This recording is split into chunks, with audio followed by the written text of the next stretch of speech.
to be more successful now than they've ever been. The reason that they would stop being successful was because that time they changed. Because they changed with the times. You don't have to change with the times. Because the times have nothing to do with what's going on in the entertainment industry. They're not based in reality. If the world is acting in a certain way, that doesn't mean that, oh, we have to go along with society. The wrestling fans are going to want what the wrestling fans want. Their minds aren't going to change. You know, if you were around in the Attitude Era and you enjoyed the Attitude Era, you're not going to one day say, oh, I don't want that kind of wrestling anymore. I want them to change. You wouldn't say that because you'd be a dumbass if you said that. The biggest problem that I have with the no blood thing is that you're having WWE PG, family friendly, and they think in their sick, twisted minds, they think that they're benefiting the children. They think that, oh, they're not going to be traumatized now. Well, you're giving them the idea that they can take ladders, chairs, steel steps, and vicious, lethal weapons. You're giving them the idea that they can take those weapons and use them on anyone else, even themselves, and they won't bleed. They won't feel pain. They won't suffer. It's no different than me taking this. I guess I could take this fucking cheese grater and grind it across my skull, and I'm not gonna get hurt, huh? I guess so. I guess I can grind it across my ball sack, and I'm not gonna bleed, because they don't bleed in WWE. So then I guess I could beat the shit out of myself, and I'm not gonna get hurt. I'm not gonna show any physical form of any physical wounds. They give you the idea. Their ideas on the no blood policy are no different than taking a cheese grater and grinding it across your face and expecting not to bleed. Because obviously you are gonna fucking bleed if you grind your head with a cheese grater. It's no different than getting smashed in the head with steel steps or getting smashed in the face with a steel fucking chair. You're gonna get hurt. You're giving kids the idea, oh, they come out of these matches, these supposedly vicious matches without a scratch on them, without any sign of having gotten hurt.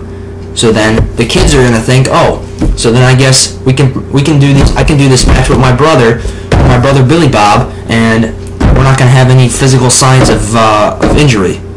So then my parents won't find out that we were imitating wrestling, because the WWE guys don't get hurt when they smash themselves with steel chairs. So I guess I can do it to Billy Bob, and he ain't gonna bleed, he ain't gonna get hurt, he ain't gonna have a fractured skull, he ain't gonna have a fucking he ain't gonna have a fucking watermelon head. It's not gonna happen. It's ridiculous.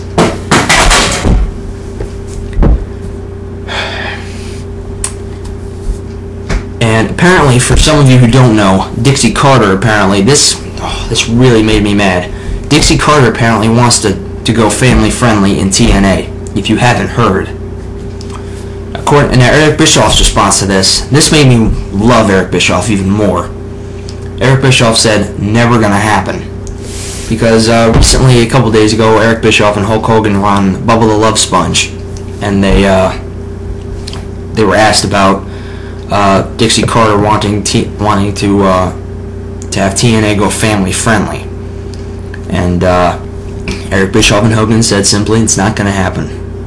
It'll never ever happen, because it's not what the fans want, number one, and to be alienating the old fans. And they said that they want to bring back, they want to draw in the old fans, the fans who were fans of old wrestling, and not alienate all of their old fans like WWE did. It's no different. WWE is like a factory. You have these guys that come in, these fans, these huge mass of fans that come in. For example, during the Attitude Era, you have a certain group of people that loved the Attitude Era and that lived during the Attitude Era, and that will live and die by the Attitude Era. WWE's theory and their logic, their ideology is that, okay, we want to go for a more family-friendly approach, so let's cut off, let's stop, let's take those fans of the Attitude Era, let's push them aside and get them out of here, and let's freshen the fans up. Let's bring in a new group of fans. That's exactly what they did. They think in their minds that there's something for everyone now. There's something for all the wrestling fans. When, okay, you could say that. There's something for all the wrestling fans. Something, not something good, but something for all the wrestling fans. Because I can't watch a Monday Night Raw or SmackDown without, or any WWE program without in some way being disappointed and feeling let down, because that's what the WWE's become all about, is letting their fans down. You can try and argue that point all you want. You're gonna fail miserably. The WWE are experts at letting the fans down because they don't care anymore. They do not care.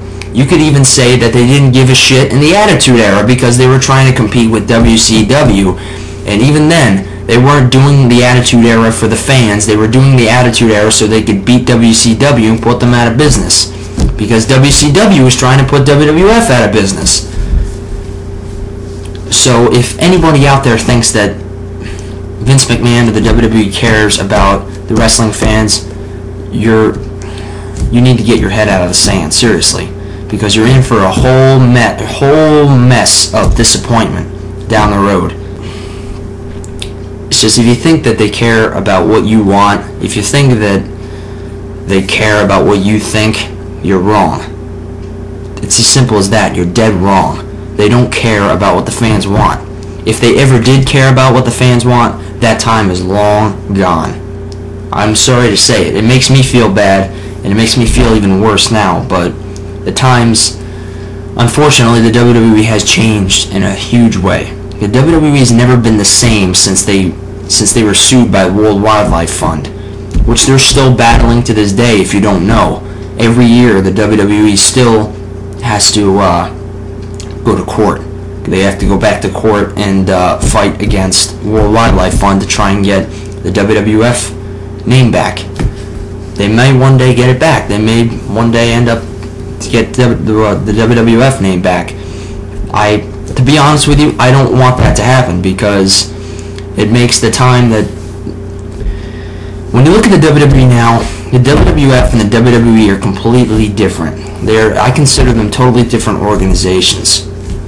The WWF ran things in a certain way when they were the WWF. When they were now that they're the WWE, things are much, much different. Things are totally different. But it's just not a good time to be a WWE fan. If you're around in the Attitude Era, I feel bad for you. I feel bad for all of the WWE fans. I feel bad for all the WWF fans, because it's just not a good time to be a wrestling fan. And I know there's a lot of people that say that WWE was bad in 2002, 3, 4, 5. But when you look back on it, WWE was TV 14 then, and there were a lot of good things that happened in those years, even though they weren't, the storylines and stuff weren't that great. There were still some great matches and great moments, and WWE didn't have the limits that they have now. It's just the no blood thing and the PG thing puts so many limits on the WWE on what they can do, and you can see it. You can see when they're holding back. That's one of the reasons why DX, they need to kill it, and which they are. I hate to burst your bubble if you're a DX fan right now, but after the Royal Rumble, DX is going to be no more, because Shawn Michaels and Triple H are going to be focusing on WrestleMania. So Shawn Michaels said that they're going to be disbanding DX after the Royal Rumble tonight. So anyway, that's all I got. I'll probably make another part to this video in the future, but this is one of the things I feel the strongest about. But leave a comment. I want to know your opinions. I want to know everybody's opinion. I want to know what you guys think. I want you guys to voice your opinions. I'm not going to put any limitations on anything on this video. You can do whatever you want. Rate it whatever the hell you want. I don't care what you say in the comments. You can bash this video, you can support it, say whatever you want to say. Any kind of video response, it's going to be there. So let me know what you guys think, and I want to hear what you guys have to say. And let's just all hope that one day, maybe Vince McMahon will, before he dies, maybe let's hope that one day things will change for the better. 2010 looks like it could be a bright year, so I guess we'll have to see. Maybe that's what they needed, was a new decade.